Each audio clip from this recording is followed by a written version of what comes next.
iPhones are evil. Watch your mouth. Watch your mouth. Watch your mouth. I ain't say nothing. I won't talk to you, old man.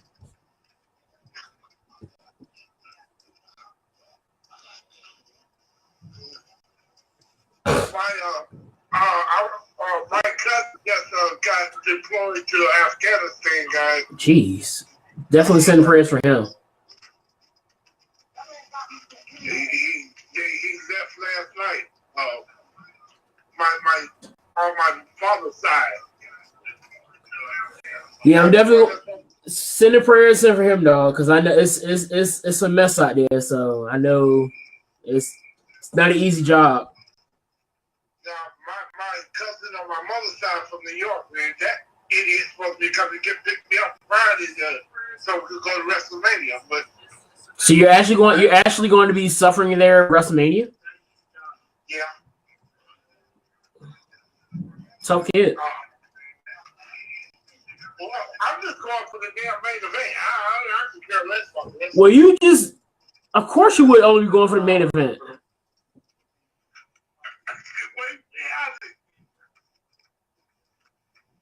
No, I'm not going to sit 7 hours. I mean, I'm going to enjoy the show. I'm just saying it's going to be a long one. Freaking 8 hours. Oh, shoot. What's going on with Dilly?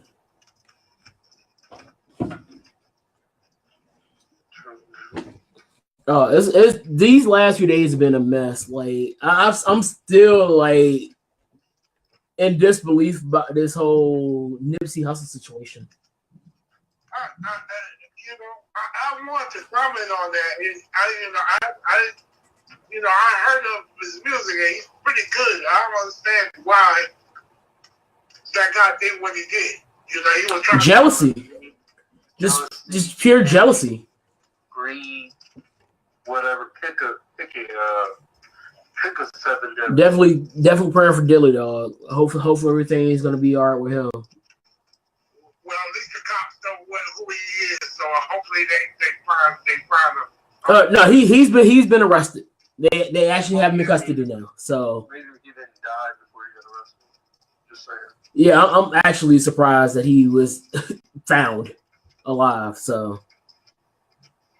Usually, South LA as violent as a guy. Surprised, very surprised. He probably gets spanked in prison, so save the taxpayers money. He probably won't survive in prison that long. Oh no! As many Crips are in there, and he's a Crip himself, but like as many Crips are in there that I still got enough had respect for Nip. Yeah, it's not going to be a pretty sight for this guy. Yeah, especially for all those people who are probably looking forward to imagine all those Crips in jail. Probably had major respect for Nipsey. Well, yeah. Did you send me a private message, man?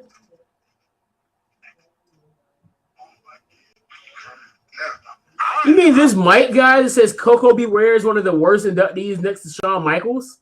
Wow. Where do y'all find these idiots at, dog?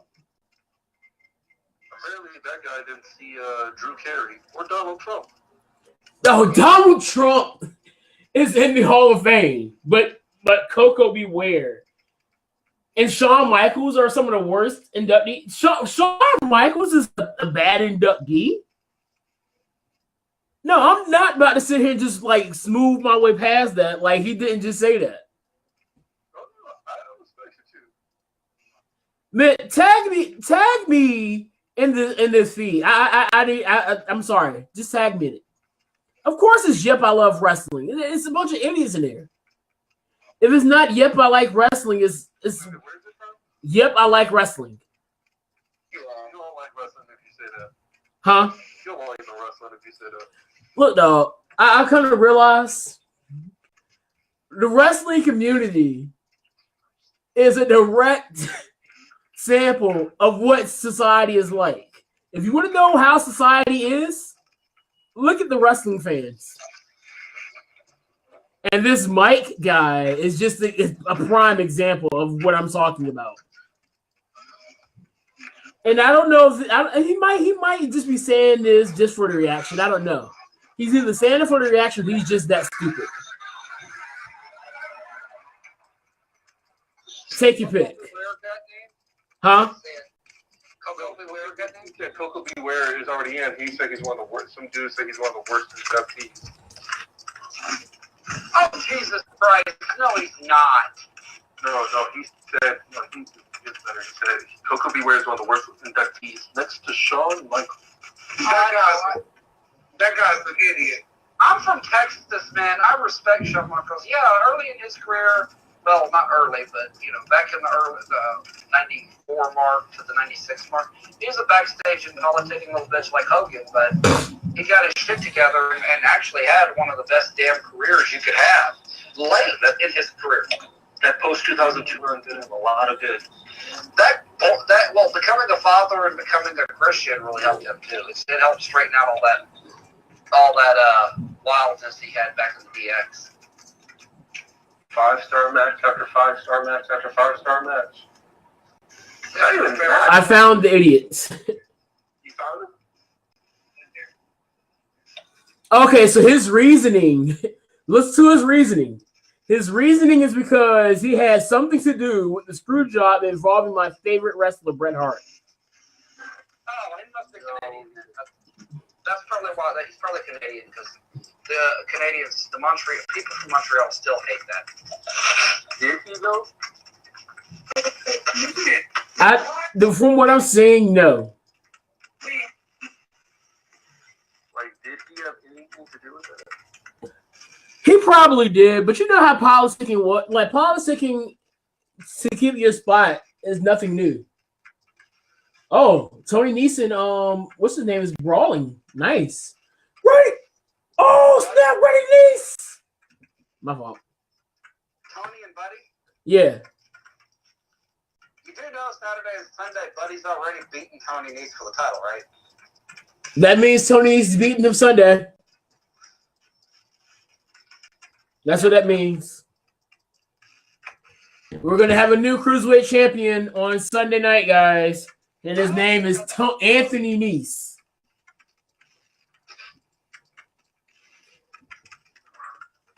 So yeah, that really just grinded my gears some. Thank you, Mitt, for making me mad. Thank you for quoting Family Guy, Anthony. I quote a lot. I quote myself sometimes. I know. I've noticed. Yeah, that's bullshit. I just jumped in because Shawn Michaels is for Texas, okay? He's the legend. He's not my favorite wrestler, but there's some people I'm not quite sure that might be of the golden variety that probably absolutely thought this man is the greatest wrestler to step. There are a lot of people who feel like Shawn Michaels is the greatest wrestler ever, though. Until Kota Ibushi. Like, I've talked to a lot of people, and if you ask people, Shawn Michaels is going to be one of those names that comes up a lot of times when it comes to people talking about the greatest of all time. Especially within the last 2 decades. He went out there and busted his ass, like even though he broke his back literally for 4 years, he was out. When he came back, he was just putting on 5-star after 5-star match at pay-per-views. Right. He even did a great job trolling Hogan. Not even matches. They were steams.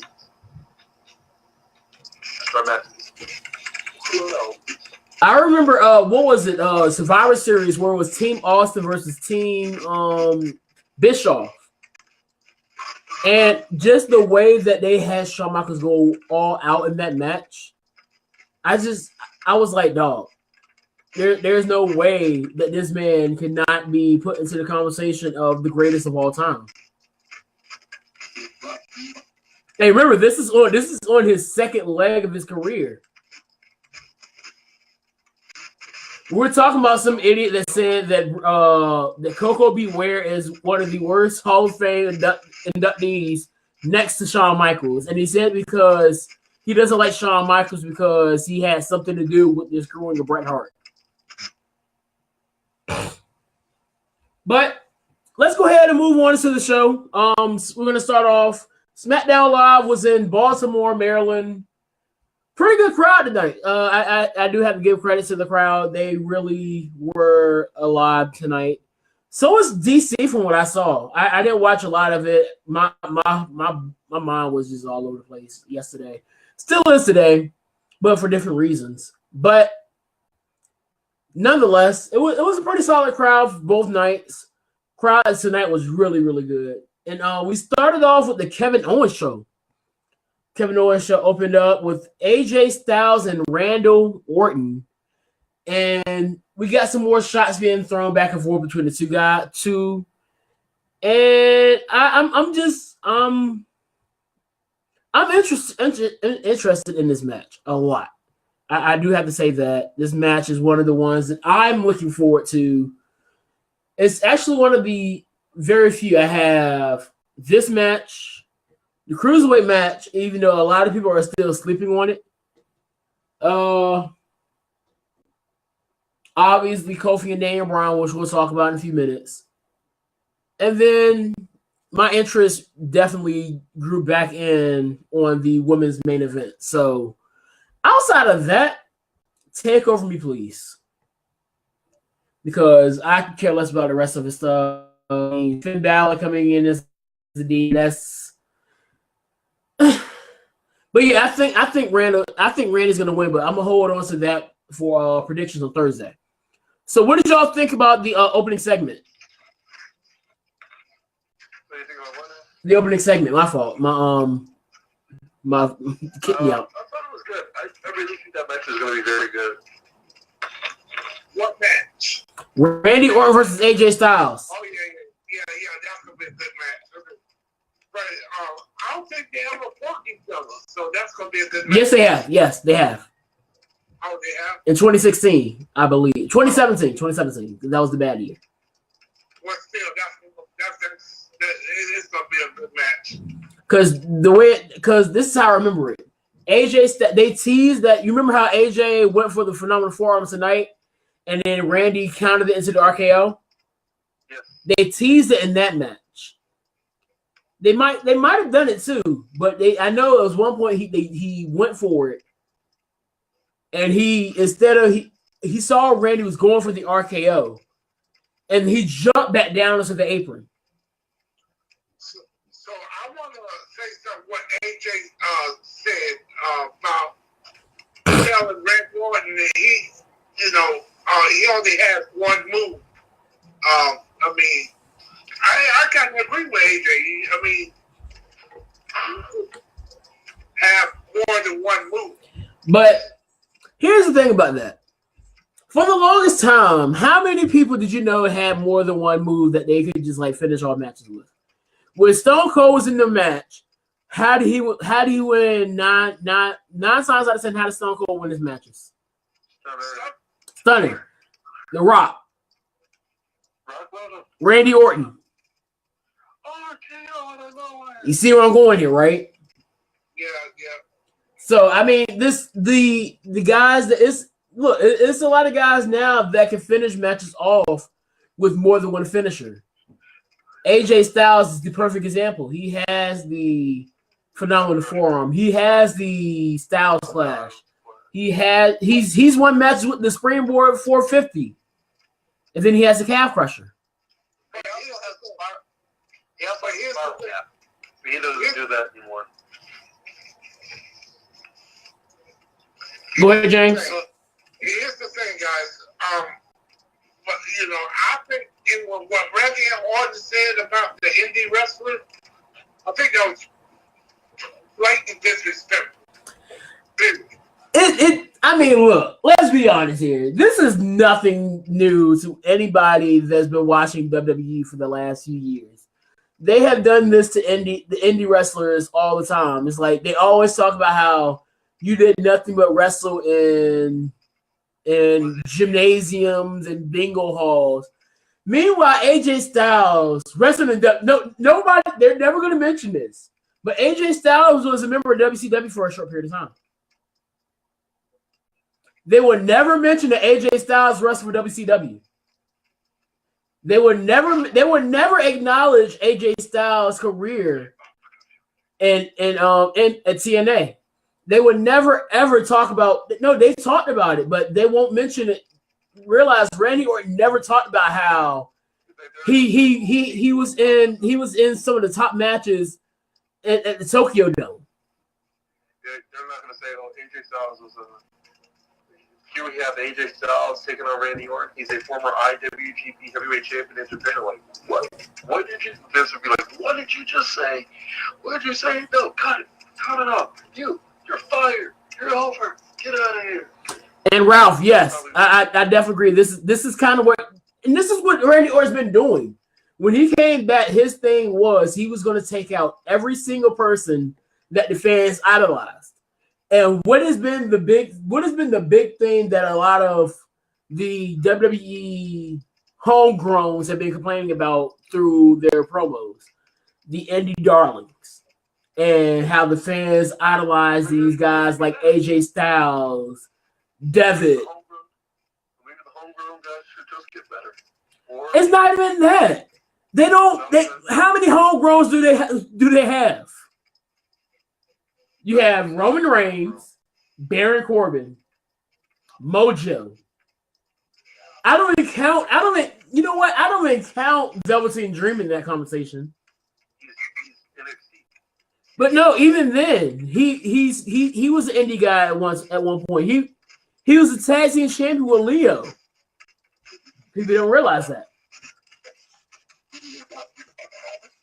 So, I mean, even some of the greatest superstars of the past eras came from somewhere else other than WWE. Triple H wasn't a homegrown talent.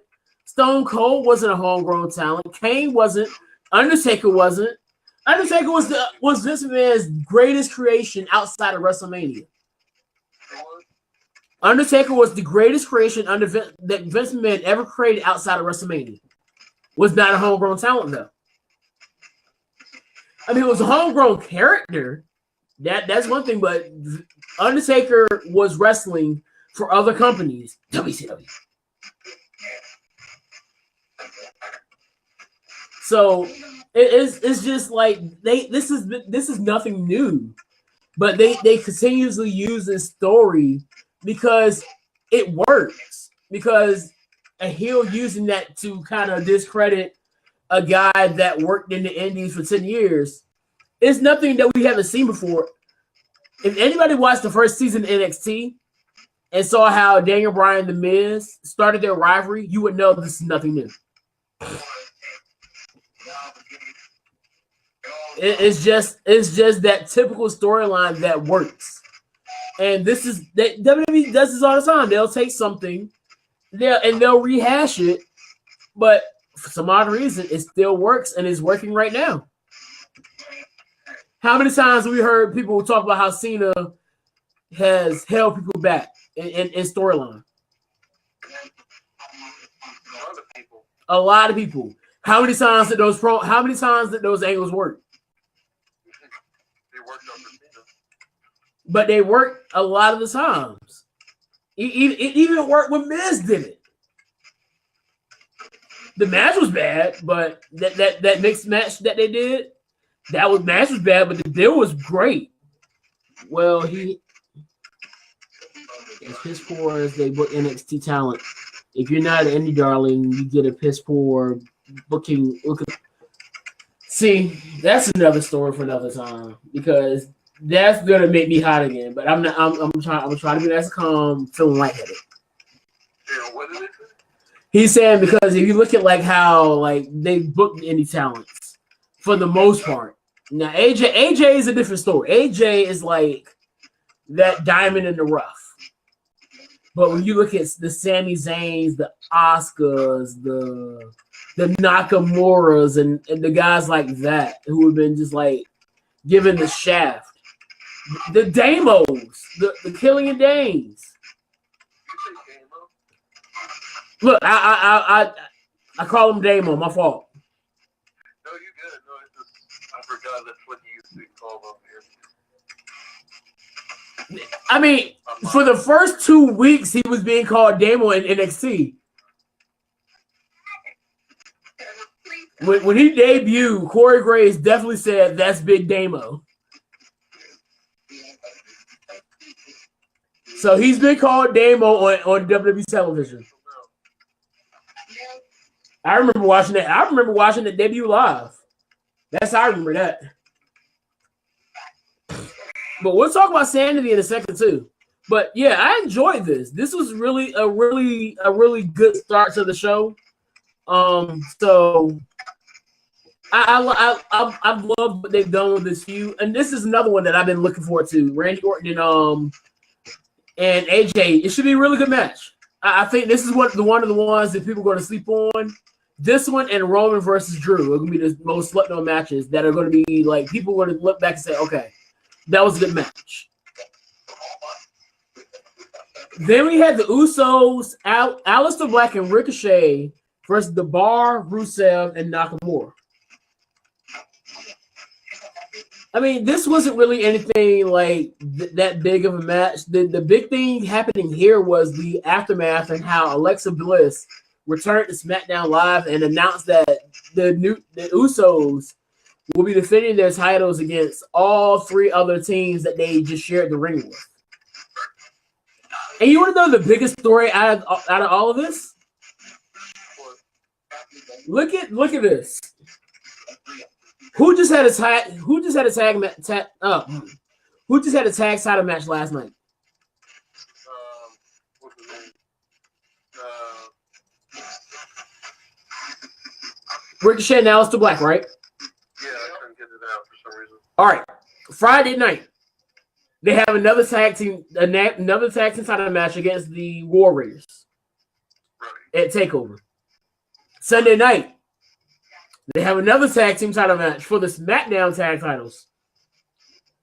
When have we ever seen a team fight for all three tag titles that they can fight for outside of the NXT UK tag titles? But three tag title matches for different tag titles under the WWE umbrella in the course of 7 days. Never seen it. I don't know how to react. Like, one part of me is like, good for y'all. Like, I'm happy for y'all. But at the same time, it's like, it kind of ruins it kind of adds predictability to their match Friday night. Because I don't see them pulling off a win now. I mean, I didn't see them beating War Raiders anyway, but now I definitely don't see it happening. No, I'm lightheaded. Like, there's no guess to it. Right. That boat did something to me, though. I feel lightheaded. The what now? I said that boat trip I had today did something to me. I feel lightheaded. You ever been out on the boat in the wind on a windy day? It's not fun. It just sounds like a nightmare. It's not fun. All right. So with that being said, that was all that we had to really talk about there. The match wasn't anything special. It was just that right there. Is something that, I mean, I saw a lot of complaints because a lot of people saying that they waited too long for this. It's WWE. At this point now, I just can't be mad at it. I'm just like, it's WWE. What else are we gonna do about it? It's just them. Next, we have my girls, the Iconics, addressing their title match at WrestleMania. I know, Isaac, you're about to say how annoying they are. I already feel it coming. I mean, I had to turn the TV down. So I was weak the whole time. I'm sorry. So what? I was weak the whole time. Oh, so you get it. Look, I understand. Look, I will say this now. The Iconics are annoying. But for some odd reason, I like it. I like the Iconics. For some odd reason, I like it. I don't know why, but I just like it for some odd reason. They're annoying as all get out, but I like it. I'm not saying it because they're bad. I'm saying it's because their voices. Something about their voices. Oh while. Oh, their voice makes you want to punch them in the face. I know. Breon's phone is acting up, is not responding, so he doesn't have a connection to get up on the chat. Hopefully he'll be back next week. And I feel even more lightheaded. So it might be because my room is too light. So we're not going to talk too much about the Iconics. We already know that they're in a Fatal 4-Way match. So there's 2 Fatal 4-Way tag title matches. And did I hear correctly that there was supposed to be a tag title match for Raw? Yes. No. All right, good. All right. So remember how I said we were talking about Sandy later? This is later. So the Miz cuts a promo on Shane, pretty much saying he's going to beat Shane all over the place. It's going to be a Falls Count Anywhere match. So he has a 3-on-1 match with Sanity. There's no way that Miz is going to beat all 3 members of Sanity, is it? Well, In a Falls Count Anywhere match? No. that sounds like it's right in their wheelhouse. Yeah, or if this was on a Wednesday night, it would be. That does make sense. Yeah, it's not Wednesday night, so it's not in the warehouse anymore. Yeah, true. So, nonetheless, Shane came out, made this match a Falls Count Anywhere match. I went to go take care of some business, and I came back to see that it was left between The Miz and EY, and EY got something rolled into his face and got pinned for the 1, 2, 3 in the backstage. So can somebody tell me what happened to Killian Dane and Wolf? I don't know.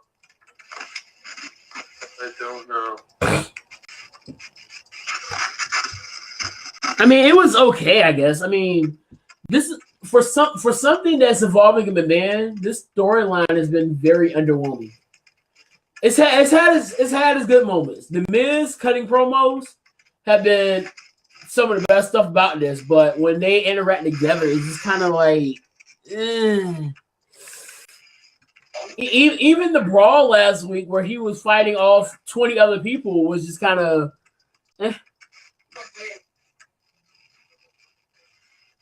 Russ dropped 20, 20, and 20. Who dropped 20, 20, and 20? Russell Westbrook dropped 20, 20, and 20. No, he did. 20 points, 20 boards, and 20 assists. What? In one game. In one game. No. Stop playing 2K, but shout out to him. He dedicated it to Nip, so that's what's up. Rest in peace, Nip. But that's crazy. Yeah, my fault. He had 20 points, 28 rebounds, and 21 assists. 20, 20, 20, right? And guess what? The last time that happened, Wilt Chamberlain in 1968. It was a triple-double, but for 20s. So that is crazy. My fault. I didn't mean to go away from the wrestling aspect, but when I saw that, I had to look at it because that's crazy.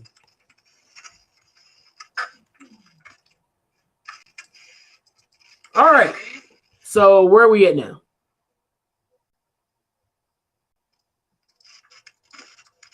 Shoot. Come on, stupid notes. I know I'm kind of rushing through everything because I feel like I need to turn my lights off. Who won? Nobody won. Becky, it was a promo. No, my fault. I was looking at 205. Oh, James, you're your girl now. You want to take this one? I kind of like the way Becky. I think that was sweet coming to get down that top card. That was sweet. Our promo was spot on. I love it. When she finished both titles, then drop the mic. That was pretty cool. At least you didn't pick the mic up. No, really. No. I'm happy because last week I was very upset with Ronda Rousey for dropping the mic and then picking it right back up. So at least Becky Lynch knows how to drop the mic properly. Like, say what you need to say to drop the mic. Yeah, and our promo, it was pure gold. It was. I might. Pure gold. It was a very bad day to be on a boat. Y'all didn't really want to promo? No, I feel like even if she would have cut the worst promo of her life, you would still say it was a good promo. But I enjoyed the promo either way.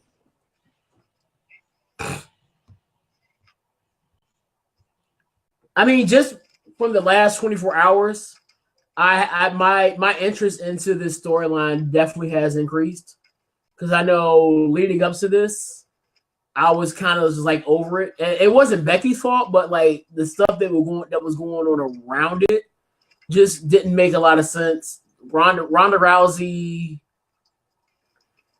she was getting somewhere until last week when she kept on dropping the mic and then picking it right back up. I got one thing to say now.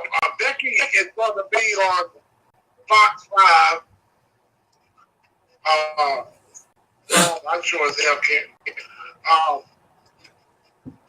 I have no She's going to be idea. on ESPN First Take. When she's gonna be on First Take? Becky. When? Friday. 11 o'clock. Well, First Take? Yeah. All right, so I know not to watch First Take because I don't watch First Take anyway. I don't like Stephen A. Smith. And then also, You don't like him, or you just think he's like full of shit? I think he yells too much. But then again, I yell a lot too. But I don't yell as much as Stephen A. Smith. He does get animated a lot. I ain't even gonna be mad. And then the thing is, like, he's been made. Stephen A. Smith can talk basketball, but I would never pay attention to Stephen A. Smith when he talks football. then also she's going to be on TNT. TMZ is everywhere, so.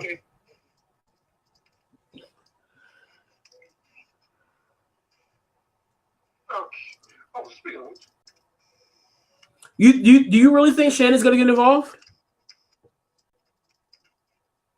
That was so rough. I know James is expecting Braun Strowman. No, I ain't gonna go to James. I ain't gonna do it to see James. Oh, please, God. I don't know, man. No, because Ralph was just saying that only thing that's got my interest is in this winner takes all is and Shayna gets into the match. I feel like if Shayna gets involved, then you'll see Shafir and Duke as well. That's just me though. So yeah, if that happens, expect to see Marina Shafir and Jessamine Duke. All right, so I know Iz is going to be a little sad about this segment here, but I'm going to try to bring some positivity to this segment just for one reason. Huh?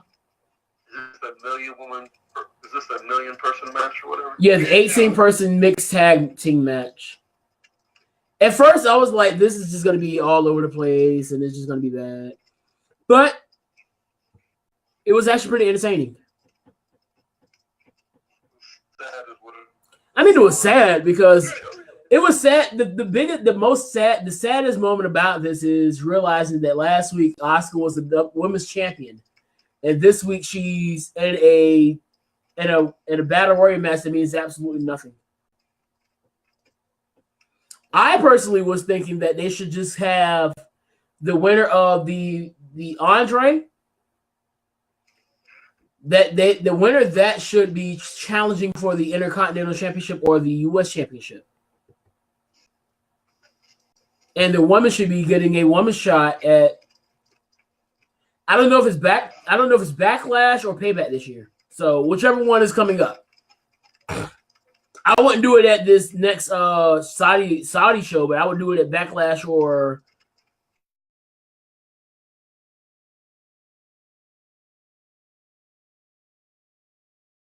Payback, whichever one. Which he sold a good side effect.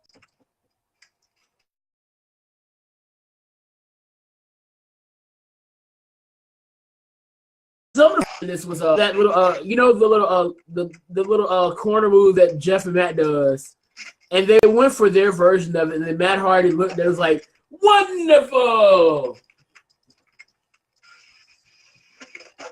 and I always get a good kick out of the caterpillar, for me. And then during the fight, what is going on over there? sounds like James.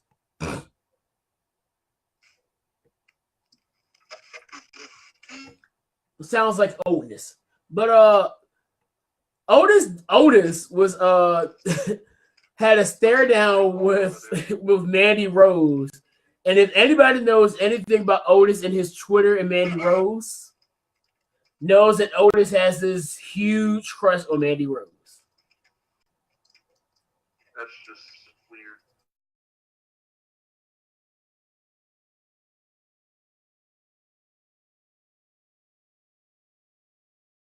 It's like, but just that I got a kick out of that. That was hilarious. And then Nikki Cross just being Nikki Cross was great too. So as pointless as this segment was, it was entertaining nonetheless. Hey, Anthony, one of our fans just wanted to let you know it is Backlash this year. Okay. Hopefully it's Backlash and not Back Trash. No, Backtrash is the one before Backlash. Well, it should have been Backlash last year, but it was Back Trash.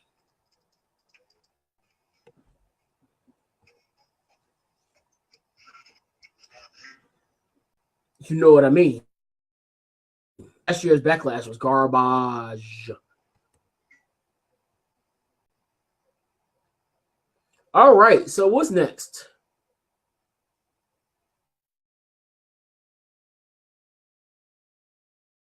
Some more. Great talk.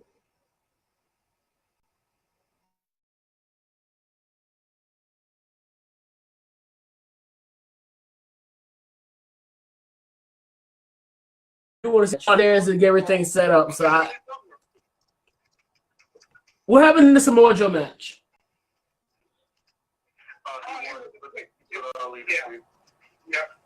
It was a quick match. Basically, it was a squash match. I have. Kind of sucks. I thought Ray was gonna show up. You know. They just announced that Ray was injured. Oh really? Yeah. So there's a possibility that he might not be able to make it to WrestleMania. So who you think gonna face Joe? John Cena! No, I'm joking. I really have no idea. If not Ray, I mean, personally for me, I'd throw Andrade in there, but that's just me. I like to see John Cena face. Nobody wants. Who is John Cena? No. What do you guys got against John Cena, for God's sake? No. Who is John Cena? He hasn't been seen in months. I don't really want to see him. Seen in months? The only thing I want to see John Cena do is wrestle Kurt Angle on Lesnar. Who are we looking at? I'm so confused. I got him saying we haven't seen some John Cena guy in months. Who haven't we seen in months? Who are we talking about?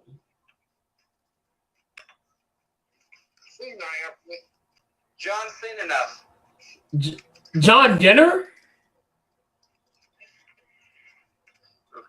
Who's Pritchard? Oh, you mean JBL Jr.?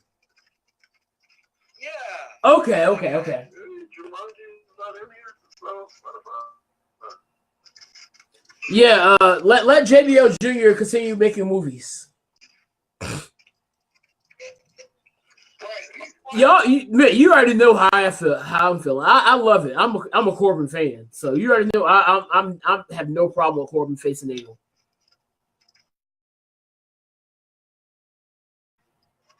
Nobody wants to see that. Excuse me. I want to see that, James. Well, that's your.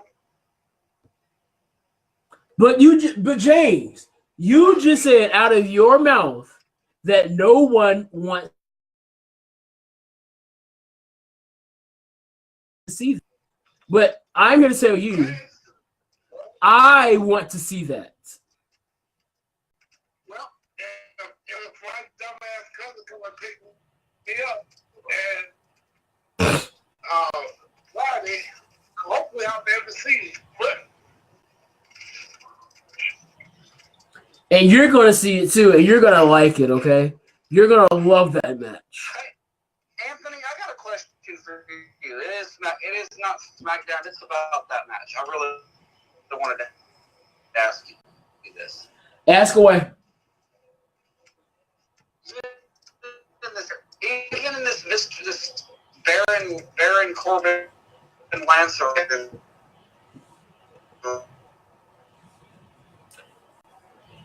Paging Donovan. I need Donovan to talk to me, not D-Pain. It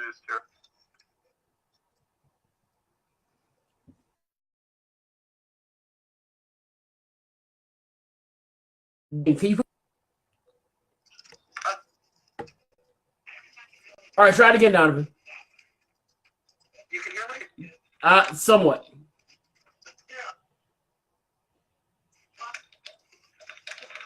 Better?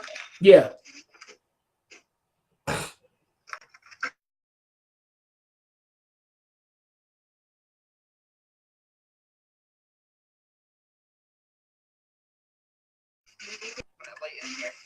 doing a damn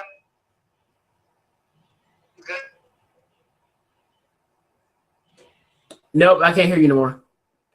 Hey, Donovan, send it to me now. I'll look at it because your phone is in and out, and I don't know what it is, but everybody else is somewhat clear, but yours is kind of like it's like you're up and down in the mountains.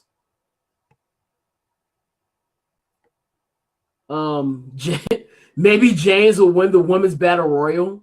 Shut up, man. All right, can I ask which would make fans matter, Seth losing or Becky losing? I think having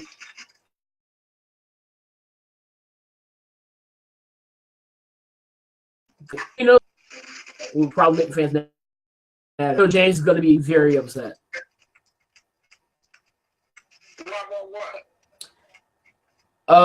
Ralph was asking which one will make Seth losing or Becky losing.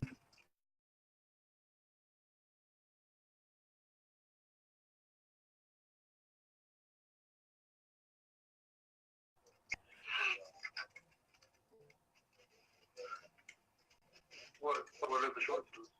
He said Becky or Seth losing. No,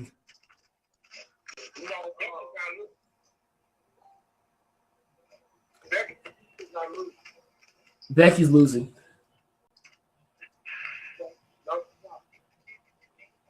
Do you think Corbin? All right, so Donovan was trying to ask, do you think Corbin? Yes.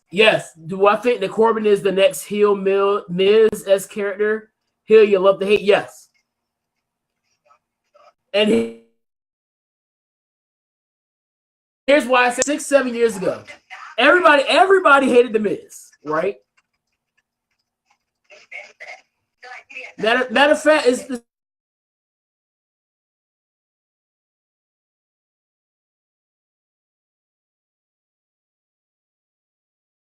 is here. Wait for James to deny it. Really me. I got all those songs on here. So James, What? you hear my prediction? What you predict? I said eventually you're going to come out and say that you're a Baron Corbin fan.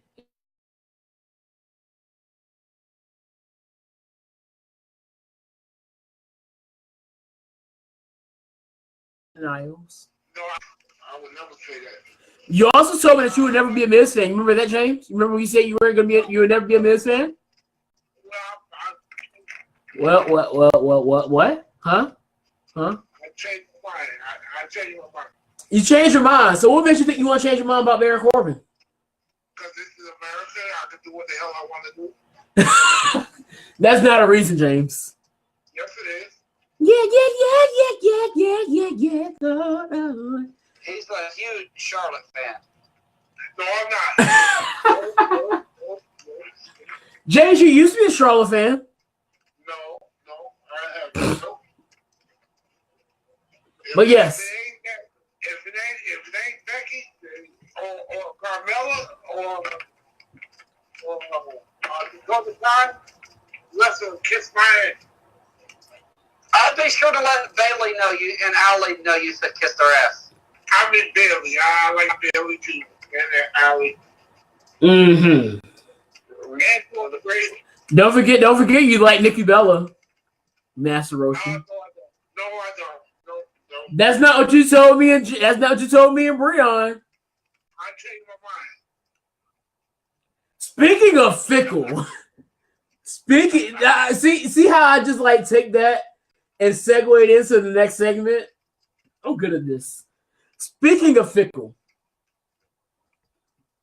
Daniel Bryan and Kofi Kingston had their contract signing. And Daniel Bryan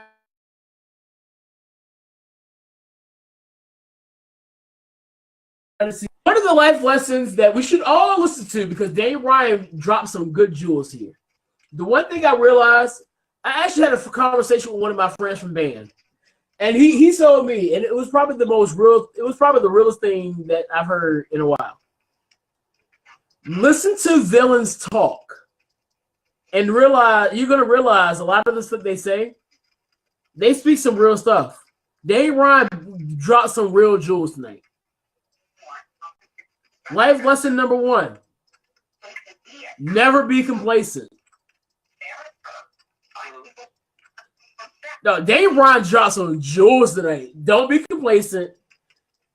Don't let people push you to the top. Push yourself to the top. It was something else, but he dropped a lot of. He's been dropping a lot of jewels since he's been a heel. And people want to wonder why Daniel Bryan is I call him my life coach. And he doesn't even know it. When I tell y'all, from the time Daniel Bryan turned heel and he was coming out talking about how people were eating unhealthy and just being unhealthy, when he cut that promo, I was 280s. I'd like to tell you now, 264.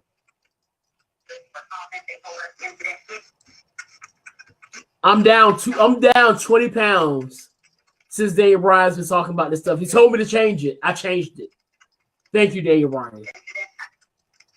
Now, with my appreciation for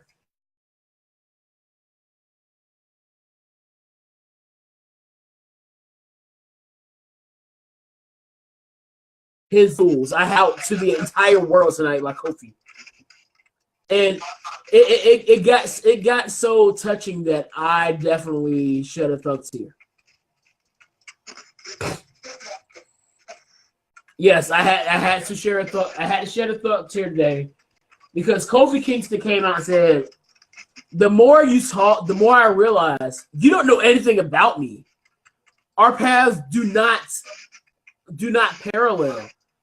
And he brought up the fact that within 2 years of Daniel Bryan's career in WWE, Daniel Bryan held the World Heavyweight Championship.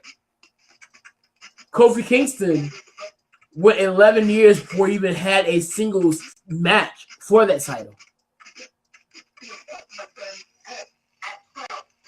Oh yeah, James.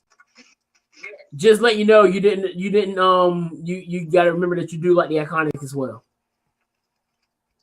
Oh yeah, I like Peyton Royce.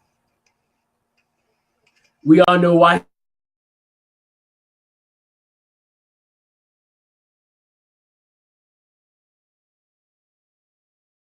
Peyton Royce. Kofi Kingston came out. It was just pretty much reading Daniel Bryan saying, "Yo, you don't know the struggle that I've had to go through to get myself to this point." And it's going to be just that much sweeter when it comes to Sunday when I'm standing over you holding the title because I just beat you for it and you know how the story ends. So yeah, I shed a thug tear. I don't know about y'all, but I definitely shed a thug tear. And I'm not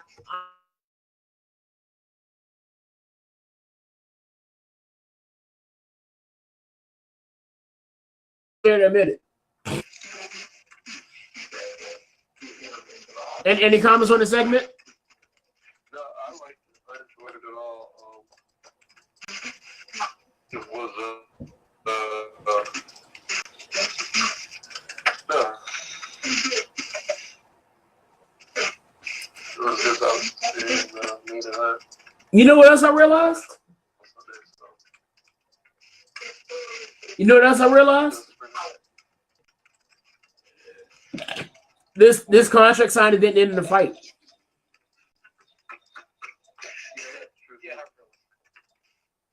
The rare contract signing that doesn't end in the fight we had it today. Hey, Anthony. Yes. Can I just say how great the promo quality was here, like the production on?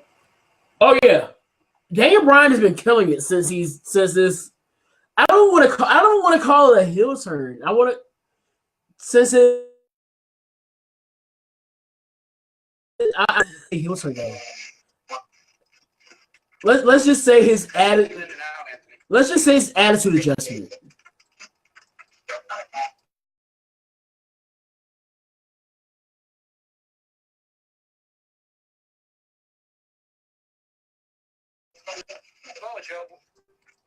In a sense of what he was saying tonight, he was right because he said, "Look at how these people are cheering for you. The way they cheer for Daniel Bryan with the yes chants is the same way they're cheering for Kofi Kingston now." Realize when Daniel Bryan came back, those yes chants started to die off after a while. Granted, Daniel Bryan was put into some very bad stories. And I wasn't gonna go. I actually like the idea of putting Big Cass with Daniel Bryan. It was just the execution was bad. You mean like the kicking the midget? The midget itself was just a bad idea, okay? I mean, it was funny when they had that little guy come out with Cena Angle and back like in 05, 06, but the midget actually got a shot in on Cena and you wouldn't get beat up, you know? I mean, it was the best thing he could have made out of a very bad segment from what it was. That was probably the most memorable thing, Cass kicking the midget.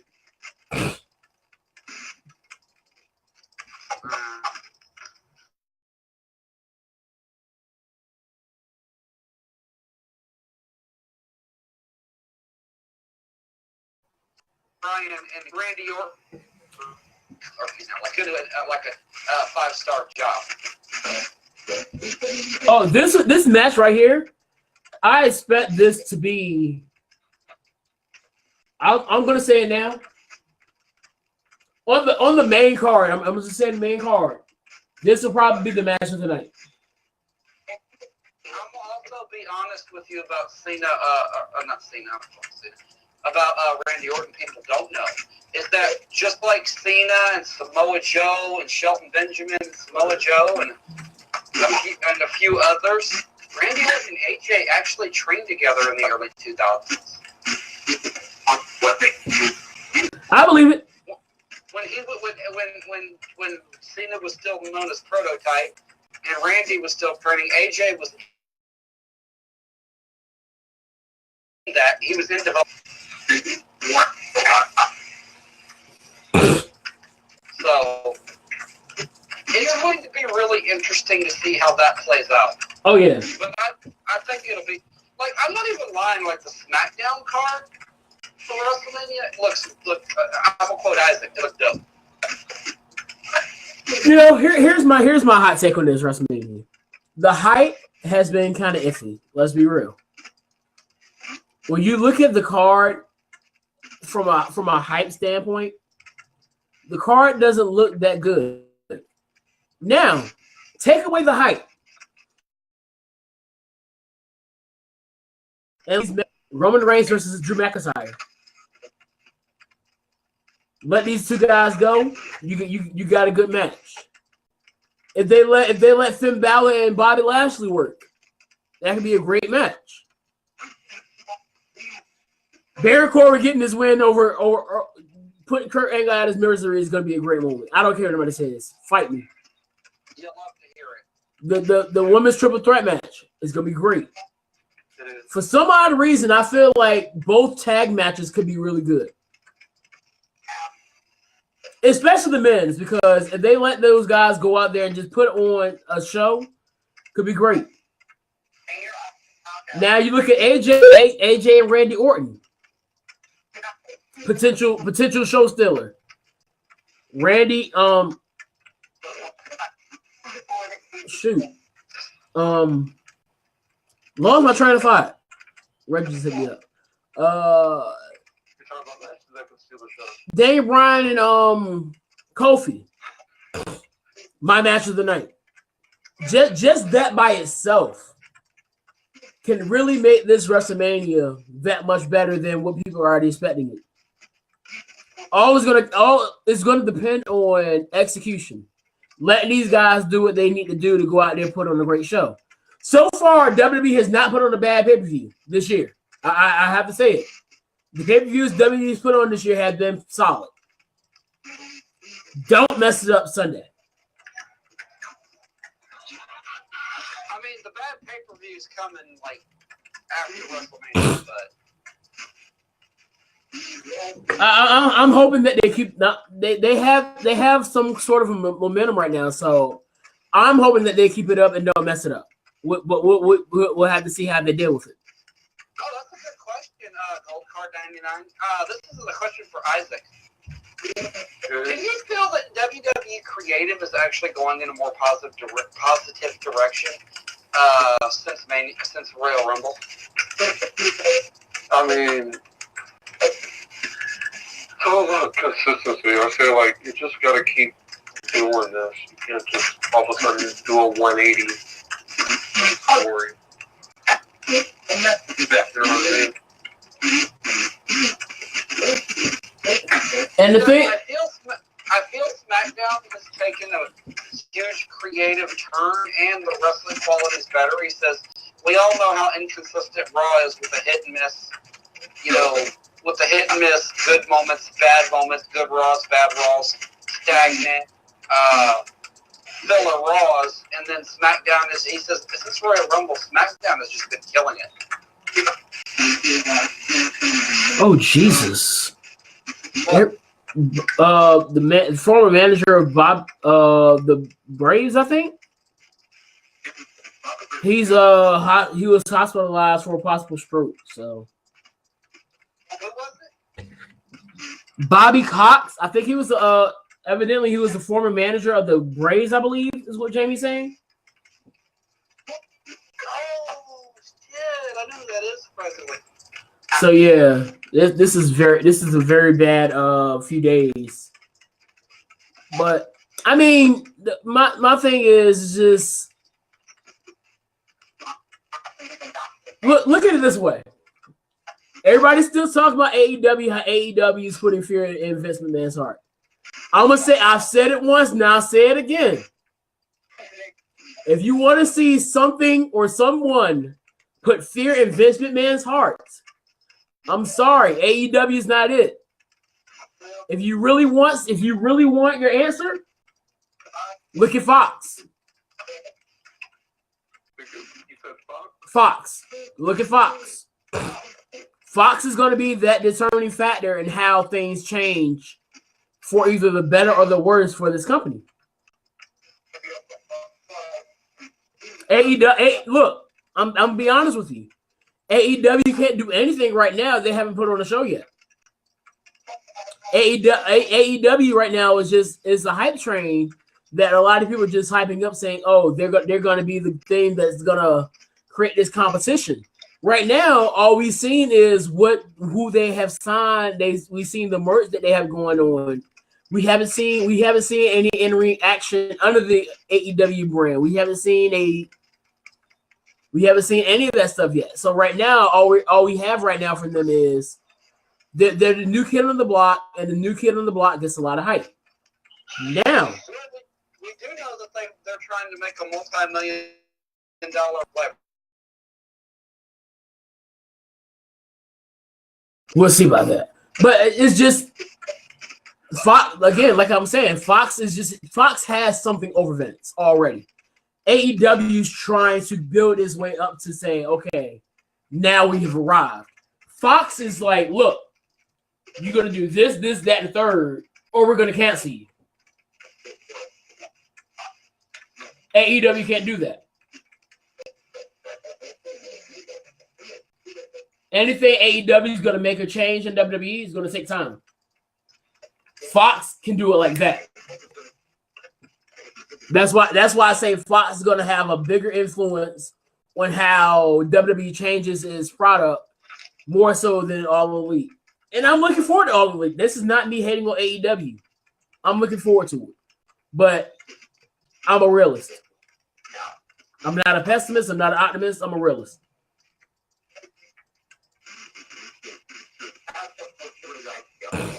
Any thoughts on that? Any thoughts on what I was saying?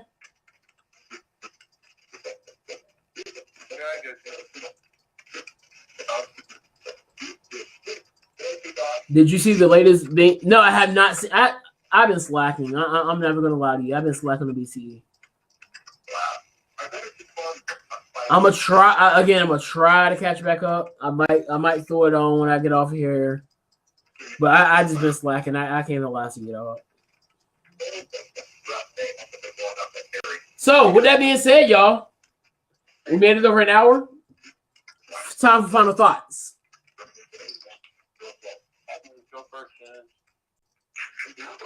My final thoughts is the young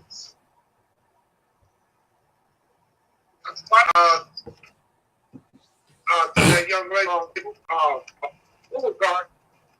I suggest that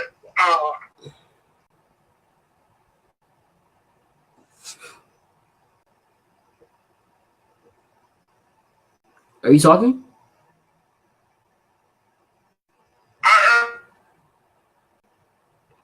Dog.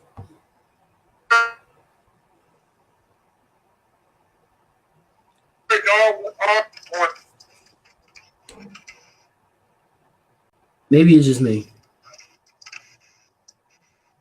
What? So isn't that just me? Can you hear James? Yeah. Oh, I couldn't. It was going out. It was going out for you. For me, I didn't hear anything James was saying. Okay, so okay, I'm gonna say it again. To all the young ladies out there that take Uber or Lyft, let's be aware of. Make sure the car is who they say they is. That's for anybody, dog. Like people out here are sick. Yeah, the guy just murdered. Yeah, I saw it. People are just sick. Like from that to the murdering of Nip, like this is crazy. Folk out here are like, I don't understand how sick you have to be to want to take somebody's life like that, dog. Like People are fucking blood. this is ridiculous. She was only 21 years old. That's crazy, bro. You also got to blame the friends too who left her as well. Right. And now her mother has to bury her, and then her boyfriend has to deal with that depressing fact that his girl is no longer there, and that's gonna really hurt him and the rest of the family. Like that really sucks. All right, Isaac, go ahead. Alright, anyway, so I am still, tomorrow is my last day of work, or I go my queen, who's better than James's queen. Oh wow. Okay. So yeah, that's right. It's I will be gone. I'll be in New York City for WrestleCon this weekend, meeting all the so-called indie darlings, and having probably the best time of my life. So yeah. This man will be staying golden for real. Yeah. Oh yeah, Isaac's about to like lose it when he meets Rosemary. I still don't figure out what I want to say. I want videos, man. I told you what to do. Brian and I told you what to do, Isaac.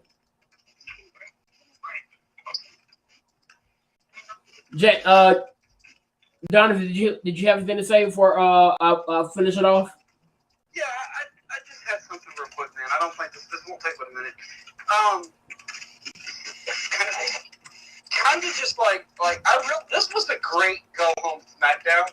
I know that James wasn't a fan of Samoa Joe having a squash match, but considering how he's kind of been off and on booked, I think this was a good way to have him go into Mania. And overall, SmackDown was really solid tonight. And it's actually got me hyped for NXT tomorrow. It was good. It was a good show. Why they put NXT on Fridays now? I mean, I don't Hall of Fame, that's all that is. Oh, okay. And you know, my final thought finally is stay golden and smooth. Well, that and the fact that they're doing it on Friday, and the fact that Saturday is the G1 Supercard, so WWE doesn't really want to compete with that. It's not like they will win. Yeah, like NXT is definitely the better show, but under the WWE umbrella, but it's not really the most popular either.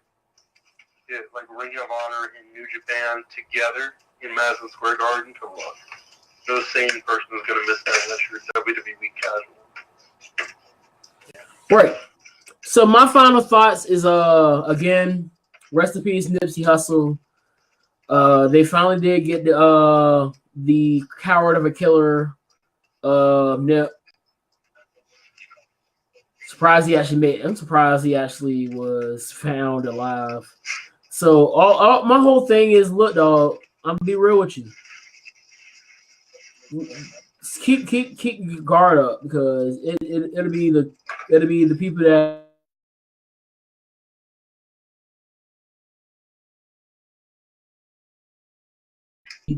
they ain't gonna be found. With that being said, I will be seeing you all tomorrow. Y'all stay smooth. We'll be out of here.